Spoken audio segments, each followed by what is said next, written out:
পলিটিক্সে যত পলিটিক্স আছে তার থেকে বেশি পলিটিক্স ফিল্ম দুনিয়ায় আছে। ঝালমুড়িও খাওয়া, সেটা তো পলিটিক্সের ঊর্ধ্বে গিয়ে ঝালমুড়ি খেয়েছিলাম, ওইটার জন্যই তো ইস্ট মেট্রো হয়েছিল। প্রাক্তন বসের ওপর খুব অভিমান। ডেফিনেটলি আমার গান গাওয়া বন্ধ করে দিয়েছিলেন, তো মানুষ তো রে ভাই, তুমি যখন খুশি আমার গজানফু করে নিজেদের ভেজিটেরিয়ান বলবে আর মানুষকে ইমোশন তাদের সবকিছু ঘাচাংফু করে কেটে দেবে। ওয়েস্টিন হোটেলে মিটিংয়ে 2021-এ তার আগে দুজন লোক অমিত শাহ এবং নাড্ডাজিকে বলেছিলেন যে আপনাদের যে আঁকড়া মানে যে ইয়েটা দেওয়া হচ্ছে সেটা ভুল, গ্রাউন্ড লেভেলে আপনাদের মানুষের সঙ্গে কোনো কানেক্ট নেই। তো ম্যাক্সিমাম 70 থেকে 80-র মধ্যে সিট থাকবে, দুজন বলেছিল, মুকুলদা, আমি। জানে যা ढूंढता फिर रहा हूँ तुम्हें रात दिन, मैं यहाँ से वहाँ, मुझको आवाज दो, छुप गए हो सनम, तुम कहाँ मैं यहाँ। নমস্কার, এই সময় লাইভে আপনাদের স্বাগত। আমি শিলাদিত্য। শুরু করছি রাজনীতি ডিকোডেড। আজ রাজনীতি ডিকোডেডে যিনি আমাদের অতিথি তার একাধিক পরিচয় রয়েছে। অবশ্যই করে প্রথম পরিচয় সঙ্গীত শিল্পী, তারপরের পরিচয় এই মুহূর্তে তিনি রাজ্যসভার সাংসদ এবং তার আগের পরিচয় তিনি রাজ্যের প্রাক্তন মন্ত্রী। বলার অপেক্ষা রাখে না, আমাদের সঙ্গে এই মুহূর্তে উপস্থিত রয়েছেন বাবুল সুপ্রিয়। বাবুল, স্বাগত এই সময় লাইভে। অনেকদিন পর দেখা, গল্প, আড্ডা। বাবুল, চেয়ারের পরিবর্তন হলো। দেখো, তুমি যদি চেয়ারটা খুব বেশি সিরিয়াসলি নাও না, তাহলে সারা জীবন চেয়ার বদল হতে থাকবে, তুমি কোনোদিন ঠিক হতে পারবে না, সলিটিউড পাবে না, শান্তি পাবে না, ছটফট করবে। তো আমার মনে হয় চেয়ারের কালার যাই হোক না কেন, আসল হচ্ছে যে রেসপন্সিবিলিটি। তুমি যেটা যে কাজটা তোমাকে দেয়া হয়েছে, তোমার বস যে কাজটা তোমায় দিচ্ছেন, সেটা তুমি অন দ্য গ্রাউন্ড করতে পারছো কিনা, আর যদি করতে না পারো তার পেছনে তুমি তোমার নিজের পুরোটা চেষ্টাটা দিচ্ছ কিনা। I think that's what it is. আমি যখন তুমি পলিটিক্সটা বললে, এখন পলিটিক্স একটা খারাপ শব্দে পরিণত হয়েছে। এই যে ধরো ধুরন্ধরে তুমি যদি ধুরন্ধর পলিটিশিয়ান চাও, একজন কোনো মানুষ চাও যে সব ধরনের ক্রাইম করতে পারবে, এভরিথিং ই ক্যান ডু, তো তাহলে তুমি তাকে পলিটিশিয়ান বানিয়ে দাও, সে সব কিছু করবে, যা যা রকমের জগতে যত খুন খারাপি যা কিছু আছে সব কিছু সে করতে পারবে। I think there are good politicians and bad politicians. Politics as such is not a bad term. Politics কোথায় নেই? তোমার অফিসে নেই, তোমার ফুটবল মাঠে নেই। পলিটিক্সে যত পলিটিক্স আছে তার থেকে বেশি পলিটিক্স ফিল্ম দুনিয়ায় আছে। So that's what I feel. আর চেয়ার বদল হোক না, যে চেয়ারে বাড়ির চেয়ার হোক, আরাম কেদারা হোক, যেখানে বসছো সেখানে যদি শান্তিতে বসে চোখ বন্ধ করে ভাবতে পারো, তাহলে আমার মনে হয় that's all, that's it. Good politics, bad politics. Babul Supriyo, good politician, bad politician, and who is the boss? একসময় নরেন্দ্র মোদী বস ছিলেন, উনি যা চেয়েছেন তাই করেছেন। হেঁটে ওনার কাছে গেছি অফিসে উইদাউট অ্যাপয়েন্টমেন্ট। নৃপেন্দ্র মিশ্রকে বলেছি যে 4 বছর ধরে ইস্ট ওয়েস্ট মেট্রো বন্ধ হয়ে পড়ে আছে, আমাকে সুযোগ দিন, আমি তখন urban development minister, I will put it on ground. তারপরে মারাত্মক খেলেছি, সত্যি খেলেছি। আমার বলতে, it's better to be honest then be modest and hypocrite. তো গঙ্গার তলা থেকে গঙ্গামাটি ছোট প্রুফর ডাব্বায় নিয়ে প্রধানমন্ত্রীকে দিয়ে এসেছি। আই গট ইট ডান। আমি জানতাম না লাইফে অনেক রকম মজার ঘটনা ঘটে। ওই রুটটা হচ্ছে হাওড়া ময়দান থেকে সেক্টর 5। কে জানতো যে আমি আলটিমেটলি থাকবো হাওড়াতেই, গঙ্গার ধারে, আর আমার অফিস হবে সেক্টর 5-এ। তো ভালো একটা পুরোটা কমপ্লিটই হয়ে গেছিলো, খানিকটা মাঝে যেটুকুনি জায়গা বাকি ছিল। তো প্রধানমন্ত্রী এসে উনি কাজটা আমায় দিয়েছিলেন, করে দিয়েছিলাম। তারপরে উনি এসে উদ্বোধন করলেন। খুব ভালো লাগতো যদি অ্যাজ এ প্রাইম মিনিস্টার উনি যদি পলিটিক্সের ঊর্ধ্বে গিয়ে আমাদের মুখ্যমন্ত্রী বা অন্তত এটা বলতে পারতেন যে আমার কাছে এসে হেঁটে এসেছিল এবং উইদাউট এনি অথরিটি। এইটা অ্যাকচুয়ালি 74% রেল আর 24% আরবান ডেভেলপমেন্ট, এইটা ভাগ ছিল। এবং দিদি যখন রেলে ছিলেন তখন এটা উনি এই প্রকল্পটা শুরু করেছিলেন, ওনার পরিকল্পনা ছিল।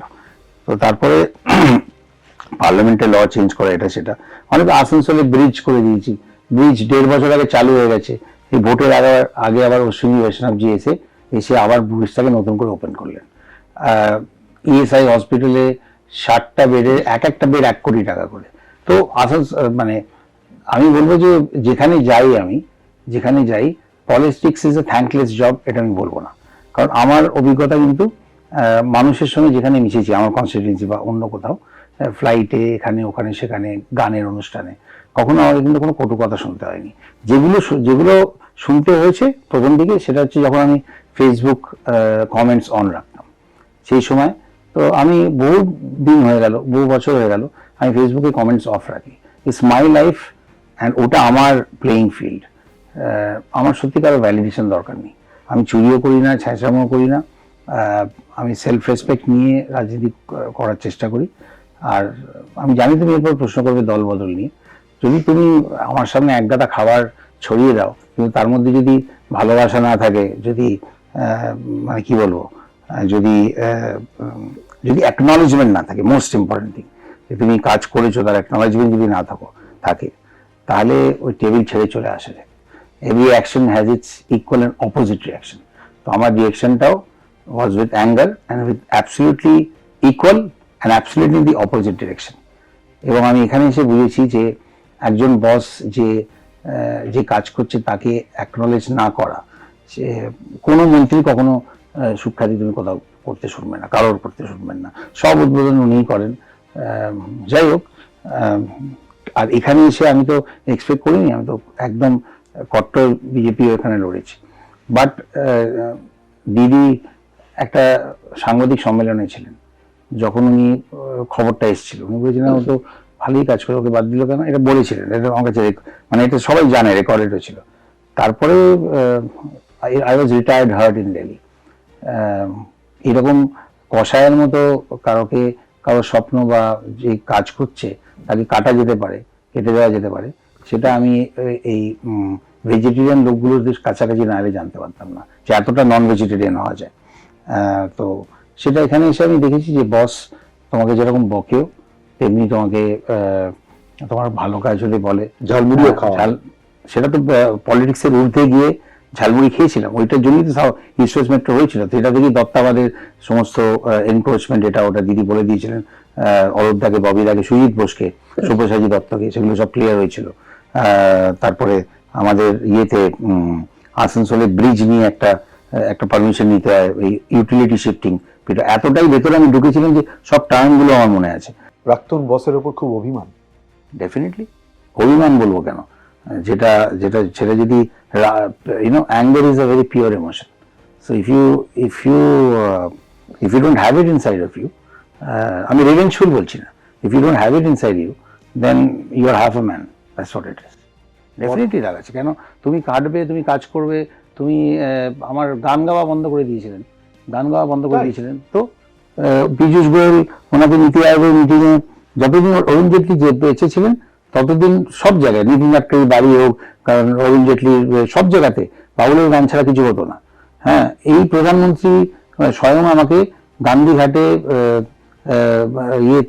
প্রণব মুখার্জি যখন প্রাইম মিনিস্টার, রাষ্ট্রপতি ছিলেন, তখন আমাকে গান গাইতে বলেছিলেন। আমি রবীন্দ্রনাথের ধায় যেন মোর সকল ভালোবাসে, ইউটিউবে আছে, ওটা গাইয়েছিলেন। সর্বধর্ম সম্মেলনে যে একটা গান গাওয়া হয় সেটা আমি গিয়েছিলাম। এবং তারপরে বারবার প্রণববাবু, আমাদের অনারেবল প্রেসিডেন্ট, বারবার বলছিলেন ভেরি গুড সিলেকশন। এবং হাঁটতে হাঁটতে গানটার মানেটা স্যার, মানে প্রণববাবু প্রধানমন্ত্রীকে বোঝাচ্ছিলেন। এবং সেটার পরে উনি বললেন যে বিকেলে যেটা গান্ধী আশ্রম, কি যেন, গান্ধী স্মৃতি, সেখানে যে প্রোগ্রামটা, সেটাতেও আমাকে ডেকেছিলেন বিকেলবেলা। তারপরে হঠাৎ 1 বছর 1.5 বছরের মধ্যে সবকিছু বদলে গেল। এখানে যখন আমি বাইক চালিয়ে ক্যাম্পেনিং করতাম, তখন তো কারণ মনে হয়নি যে বাবুল সুপ্রিয় বাইক চালাচ্ছে, যদি পরে যেতে মন্ত্রী হয়, কিছু হয়, তাহলে সেটা দলের জন্য ভাবমূর্তি লোকসান হবে। আমি তো বাইক চড়ে এখানে ওখানে ঢুকে যেতাম সব জায়গায়। হ্যাঁ, জায়গা না থাকলে দাঁড়িয়ে বাইক চালিয়েও ঢুকে যেতাম, রাস্তা ইয়ে থাকলে। আমার ইয়াং ছেলেদের সঙ্গে মজা করতাম। হঠাৎ দিল্লিতে আমি বাইক চালাতে আরম্ভ করলে আমাকে রেপ্রিম্যান্ড করা হয়ে গেল। আর কোনো ইয়ে নেই। আমার লাইফে আমি বাইক চালাবো কিনা, আই শুড ডিসাইড। আমি যদি কোনো কারোকে ধাক্কা মারি, আমি যদি কোনো নিয়ম ভাঙি, বাইকে লাল বাতি চালিয়ে চালাই, তাহলে তুমি আমার ধরো না। আদারওয়াইজ আমি বাইক চালাবো কিনা no one else will decide. গানটা কেন বন্ধ বন্ধ হলো বিকজ উনি মনে করেছিলেন যে ভাবমূর্তি নষ্ট হবে সরকারের। আমি যদি কোথাও গিয়ে গান গাই, স্টেজে উঠে যদি নাচানাচি করি, বা আমার যে দুটো সত্তা, আরে বাবা আমি টিকিটই তো পেতাম না। আমি চ্যালেঞ্জটা করেছি, রামদেবজি শুনলেন, সেটা রাজনাথ সিংকে বললেন, অবভিয়াসলি তখন নিশ্চয়ই মোদিজিকেও বলেছিলেন, যে আমি কনফিডেন্টলি বলেছিলেন যে 1 পয়সাও খরচা করবো না মিউজিক থেকে, যদি পুরোটা আপনারা খরচা করেন তাহলে আমি দাঁড়াতে রাজি আছি। তো এবং সেখানে আমি শ্রীরামপুরে দাঁড়াতাম, বাপিরা আমাকে রাত্রিবেলা, is like family to me, উনি বললেন যে আসানসোলে যাওয়া কমিউট করা ওনার জন্য শক্ত, প্লাস জায়গাটারও একটু ভোলাটাইল ছিল বলে। তো আমি বললাম ঠিক আছে, আমি তো বলেই দিয়েছি সেঞ্চুরি করবো, তাহলে অ্যাওয়ে গ্রাউন্ড থেকেই করি। রিস্ক চিরকালই, স্ট্যান্ডার্ড চাকরি ছেড়েছিলাম, তো রিস্ক আমি চিরকালই নিই, ভালোই লাগে বেশ। তো বাইক চালানো বন্ধ, গান, বিদেশের কোনো ট্যুরের আমি পারমিশন পেতাম না, সব মানে একদম বন্ধ, পারমিশন চাওয়ারই কোনো প্রশ্ন ছিল না। এবং দুটো প্রোগ্রাম করেছিলাম 2017 সালে, সেটা একটা প্রোগ্রাম লন্ডনে ছিল, একটা লস অ্যাঞ্জেলেসে ছিল। ভাবতে পারো 3 দিনে লন্ডনের প্রোগ্রাম করে, লস অ্যাঞ্জেলেসের প্রোগ্রাম করে, ইন 4 days, মানে ওই যাওয়া আসার 12 ঘন্টা যে টাইম যেটা ধরে, in 4 days I was back in Delhi. So এরকম একটা গানটা আমি মানে একদম একদম আমি 2017 সালে আমি রিজাইনও করেছিলাম একবার, ওই যখন একটা রায়ট হয়েছিল, সেখানে আমার উপর দোষ এসেছিল, আমি ঘর থেকে বেরোইনি, আমি ঘরের মধ্যে বসেছিলাম, কিন্তু আমাকে বেরোতে দেওয়া হয়নি, আর আমি বেরোইনি। কারণ যেখানে একটা জায়গায় গন্ডগোল হচ্ছে, সেখানে তুমি গিয়ে 5টা শান্তি নিয়ে গিয়ে ওইখানে গিয়ে ক্যাওস ছাড়া আর কিছুই করতে পারবে না তুমি। আমি এটা একদম জেনুইনলি বিলিভ করি, যে যদি কোথাও গন্ডগোল যদি হয়, তাহলে ওখানে একজন মন্ত্রী হোক বা সাংসদ হোক বা মানে এরকম কারোর আধিকারিক কারোর ওখানে গিয়ে, পুলিশ প্রশাসন যা করছে ঠিক, আমার ওখানে গিয়ে হঠাৎ সবাইকে সরিয়ে দাঁড়াইতে আরো বেশি জিনিস ফ্লেয়ার আপ করে। রাগী সুপ্রিয় বড়ালের বিজেপি থেকে তৃণমূলে আসা বা বিজেপি ত্যাগের মূল কারণ কি? যা বলার বলে দিয়েছি, ল্যাক অফ অ্যাকনলেজমেন্ট। এবং আমার এখনো মনে আছে, আমি একটা এভরিথিং ইজ ডকুমেন্টেড, বললে সে ডায়েরি দিয়ে দেখিয়ে যাবো, আই নো দ্য ডেটস, আমি ডায়েরি লিখি, এভরিথিং ইজ ডকুমেন্টেড। ফেসবুকে লেখাগুলো মনে রয়েছে যখন তুমি ত্যাগ করছো। বলেছিলাম যে আসানসোলে আমি যাদের সঙ্গে লড়াই করেছি তাদের সবাইকে দলে নিয়ে নেওয়া হলো, যত রকমের ইয়ে ছিল, মাফিয়া ছিল, শুধু নিয়ে নেওয়া হলো না, নোংরা পলিটিক্স করা হলো। প্রত্যেক জায়গায় বাবুল সুপ্রিয়র যে পোস্টারগুলো লাগলো দুর্গাপুরে, তার নিচে জনৈক কয়লা মাফিয়া, তার নামটা লেখা হলো, সৌজন্য অমুক লোক, সৌজন্য তমুক, সৌজন্য, তারই নামটা লেখা হলো খালি। অর্থাৎ বাবুল সুপ্রিয়ই হয়তো মানে তাকে, আমাকে বাড়ি পাঠিয়ে, আমাকে পিএলএসি হোটেলে ফেরত পাঠিয়ে দেওয়া হলো, কয়েকটা বললো আপ যাও তোরা রেস্ট করো। হঠাৎ টিভিতে দেখলাম যে এরকম এরকম সব। তো দেখো, পাস্ট ইজ পাস্ট। আমি এমপি পদও ছেড়ে দিয়ে মাঝখান থেকে চলে এসেছি।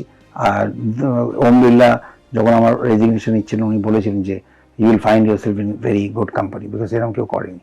তো আমি ছেড়ে দিয়েছিলাম। আমার তখন প্রায় 2014 থেকে 2021, প্রায় 7 বছর গানই গাইনি।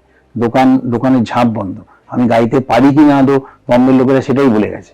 তো সেইখানে আমি ছেড়ে দিয়েছিলাম। কোনো পরে কি হবে, রোজগার কি হবে, আমার একটা ওয়ে অফ লাইফ আছে, সেটা কি করে কিভাবে হবে কি না, সেলফ রেসপেক্ট কামস ফার্স্ট। আমি তো পরিষ্কার বলে দিচ্ছি তোমায়। তারপরে আমি ভালোবাসা পেয়েছি। আমাকে দিদি বলেছেন, ডাইরেক্ট এসেছিল যে উনি বলেছেন যে তুমি ভালো কাজ করেছো, তুমি ছেড়ো না, তুমি বাংলার জন্য কাজ করো। And it was the time, অনেকগুলো জিনিস একসাথে হয়েছিল। আমার মা মারা গেছিলেন কোভিডে, তো উই আর অলরেডি ডেভাস্টেটেড। তো আমার বাবা 88, তখন হি ওয়াজ 83, এখন 88। তো ওনার যত কাজিন টাজিন সব কলকাতা দিয়ে আছেন, বোনেরা ভাইয়েরা, বড় ফ্যামিলি, জয়েন্ট ফ্যামিলি। তো উনি দিল্লিতে কি করতেন, খুব অসুবিধায় পড়তেন। আমি সঙ্গে সঙ্গে নিয়ে যেতাম গাড়িতে, অফিসের বাইরে বসতেন, আমাকে ড্রাইভারকে বলতাম একটু ঘোরাও কোথাও, আবার আমি যখন অফিস থেকে আসতাম নিয়ে আসতাম। যাই হোক, অনেক কিছু হয়েছে। তো সেই সময় আমি অনেক আগেই গঙ্গাধারে 2টো ফ্ল্যাট কিনে রেখেছিলাম, অনেকদিন আগে, এই ইনভেস্টমেন্টের জন্য জাস্ট কলকাতায় কিনে রেখেছিলাম। তো সেই 2টো কাজে এসে গেল। আমি ক্যালকাটায় শিফট করলাম। আমার আদারওয়াল অ্যান্ড প্যাক, তো সেটাতে সব প্যাক করা ছিল। আমি বম্বে যাওয়ার জন্য গাড়ি গাড়ি বম্বে যাচ্ছিল সেই সময় পুরো ঘটনাটা ঘটলো একদিন দুপুরবেলা। তো আমি দুবার মানে অবভিয়াসলি আমি ভাবতে সময় নিয়েছিলাম, সব সময় নিয়েছিলাম। তারপরে আমার মনে হয়েছিল দেখো আমাদের সকলেরই তো লাইফে অ্যাকনলেজমেন্ট বা ভালোবাসা বা কোনো ভালো কাজের জন্যে মানে বসের একটু পিঠ থাপানোটা তো চাই, ওটাই তো রসদ। আর আমি আমার জীবনের এত বড় একটা জিনিস থেকে দূরে চলে গেছিলাম, ছাড়িনি, দূরে চলে গেছিলাম, এবং সেই জন্য বোধহয় আজকে আমি জীবনের সেরা ফর্মে আছি বলে মনে করি। ওই 7 বছর 8 বছর যে বন্ধ শাটারের পেছনে আমি গানকে আঁকড়ে ধরেছি বা রেয়াজ করেছি, বা দুঃখ হলে ইয়ে হলে যে রেয়াজ করেছি, গিয়েছি, I think that probably made me a better singer. So obviously আমি যেটা ক্লিয়ার সেটা ক্লিয়ারলি বলছি, এবং এখানে অত্যন্ত এফেকশনের সঙ্গে আই ওয়াজ রিসিভড, অ্যান্ড দিদি, অভিষেক এভরিওয়ান আমি বলবো। আইটির মতো একটা যেটা আমার খুব প্রিয় একটা বিষয়, সেটা সেই মন্ত্রকটা তার সঙ্গে ট্যুরিজম ছিল তখন, তারপরে আবার রিনিউয়েবল এনার্জি, যেটা আমি এনভায়রনমেন্ট মিনিস্ট্রিতে থাকার সময় আমি ওটাই হ্যান্ডেল করতাম। তো লাস্টে আমাদের ইন্ডাস্ট্রিয়াল রিকনস্ট্রাকশন, সেখানে আমি একটা খুব ভালো কাজ করেছি, এখন কিছু বলবো না, but when it happens you will see, and I did it with a particular timeline at the instructions of my boss. I got it done. So তুমি যদি তোমার কাজ করো তাহলে তুমি ইনক্রিমেন্ট বা প্রমোশন এক্সপেক্ট করবে না। মানুষ তো রে ভাই, তুমি যখন খুশি আমার গজাংফু করে নিজেদের ভেজিটেরিয়ান বলবে, আর মানুষকে ইমোশন তাদের সবকিছু ঘাচাংফু করে কেটে দেবে। I am not the guy to. বলছি বস কথাটা বারবার বলছো কেন? মুখ্যমন্ত্রী মমতা বন্দ্যোপাধ্যায়। না, মুখ্যমন্ত্রী মমতা বন্দ্যোপাধ্যায় দিদি বলি, ওনাকে তো দাদা কোনোদিন বলিনি, বসই বলেছি, স্যার বলেছি, বস বলেছি। এখানে ওনাকে দিদি বলি, সেটাই তো বলছি। উনি সবার সামনে তোমাকে প্রচন্ড বকে দিতে পারেন, তারপরে আবার 45 মিনিটের মধ্যেই ডেকে বলবেন যে বসো, কেন বকলাম জানো তো, এটা এরকম ভাবে করো না। একটা হিউম্যান কানেকশন কিছু তো আছে বাবা, তো হিউম্যান কানেকশন আমি বলবো এই যে যেটা বসের কিছু কথা তোমাকে ইন্সপায়ার করে, but you feel valuable in the position you are. I think that is what I got, that is what I want to do. আমি I am a public representative, তো আমি নিজেকে পলিটিশিয়ান বলি না। আমি ফিল্ম ইন্ডাস্ট্রিতে ঠিক করে পলিটিক্স করতে পারিনি, কোনো ক্যাম্পে ঢুকতে পারিনি। আমি একমাত্র সিঙ্গার যে যার ফিমেল আর্টিস্টরা ডুয়েট গানে ন্যাশনাল অ্যাওয়ার্ড পেয়েছে, ফেরারি মনে শ্রেয়া পেয়েছে, অনিন্দ আর উপাল পেয়েছে লেখার জন্য, আমি শান্তনুদা পাইনি, ডুয়েট সং। আবার হাম তুমিতে আলকাজি আর বাবুল সুপ্রিয় দেওয়া সাঁসো করে সাঁসো মেয়ে ঢালনে দেওয়া, আলকাজি ফিল্মফেয়ার পেয়েছেন, আমি পাইনি। তো আমি ওখানেই পলিটিক্স করতে পারিনি। এখানে আমি কোনোদিন পলিটিক্সের কোনো ইয়েতে বিকেলবেলা পলিটিক্সের আড্ডা কোথাও একবারও যাইনি, not even a single time.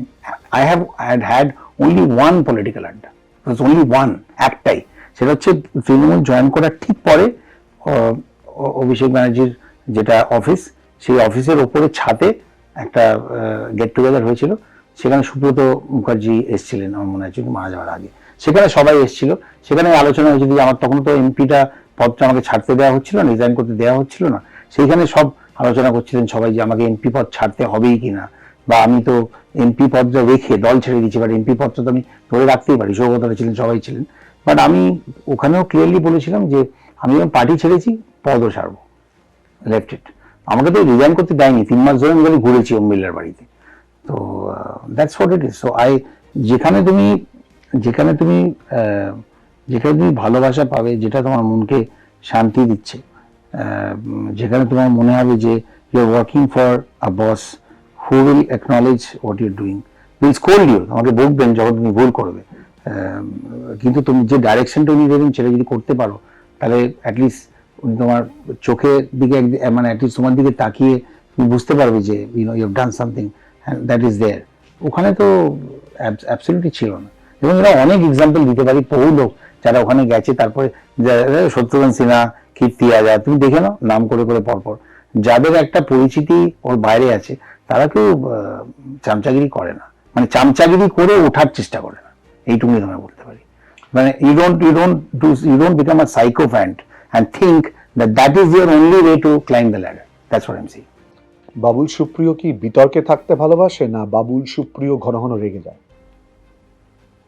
আমি তো বললাম তোমাকে যে ইয়াং কিনা আমি জানি না, I believe 50 is the new 30, but yes, I have anger, and when it is needed you should be able to show it. আমি তোমাকে একটা একটা জিনিস তোমাকে আমি পড়েই শোনাবো। দেখো এটা আমি খুব ভীষণভাবে, কে বলেছেন? অ্যারিস্টটল। লাইনটা কি? এনিবডি ক্যান বিকাম অ্যাংরি, সবাই রাগ করতে পারে, খুব ইজি জিনিস।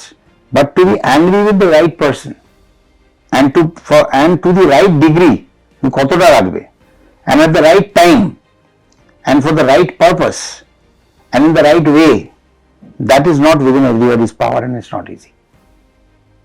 তো তুমি যদি রাখতে পারো, তুমি কতটা রাখবে, কার উপরে রাখবে, সঠিক সময় রাখছো কিনা, হ্যাঁ, রাইট পারপাসের জন্য রাখছো কিনা, সেটা যদি তুমি করতে না পারো, কোথাও তোমার একটা উইকনেস আছে তোমার পার্সোনালিটিতে। পিওর পলিটিক্স, 2026 বিধানসভা নির্বাচন, প্রাক্তন বিধায়ক, রাজ্যের প্রাক্তন মন্ত্রী বাবুল সুপ্রিয় কি মনে করে কি হবে?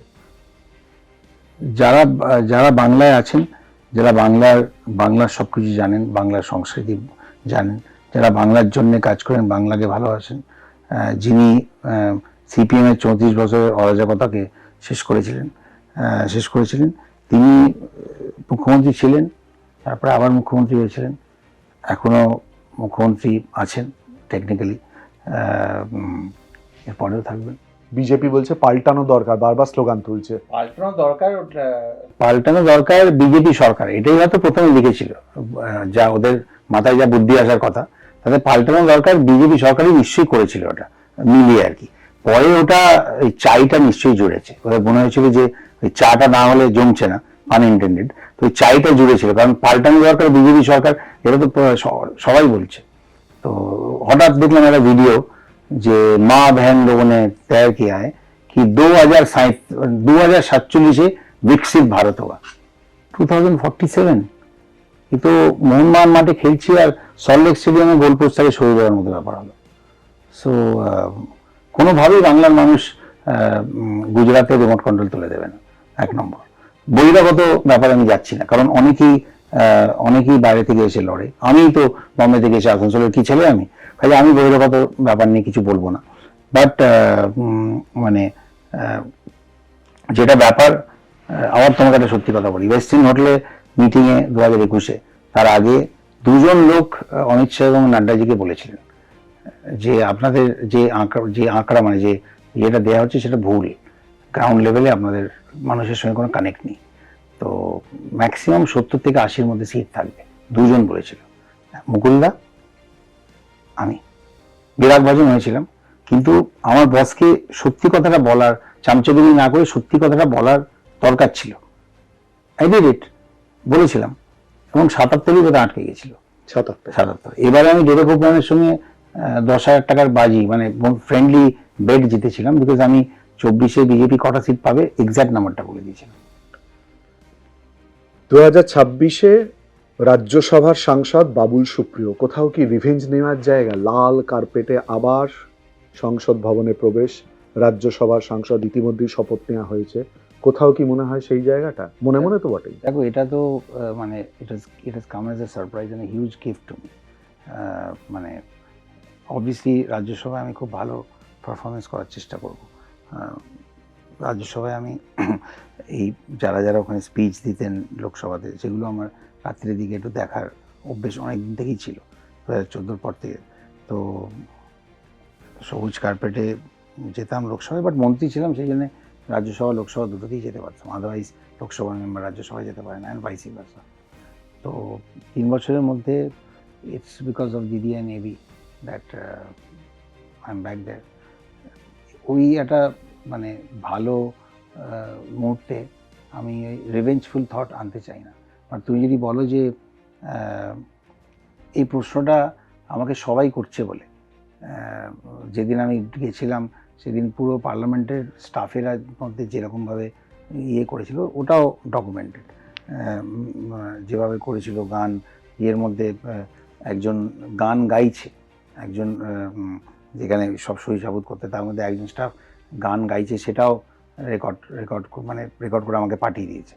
তো আমার মনে হয়েছে দিল্লিতে I have left a good mark, goodwill, and এই যে সবাই প্রশ্নটা করছে না, সেটাই তো দারুণ, উত্তর দেওয়ার দরকার কি আছে। I think the walk in itself is going to be a reply.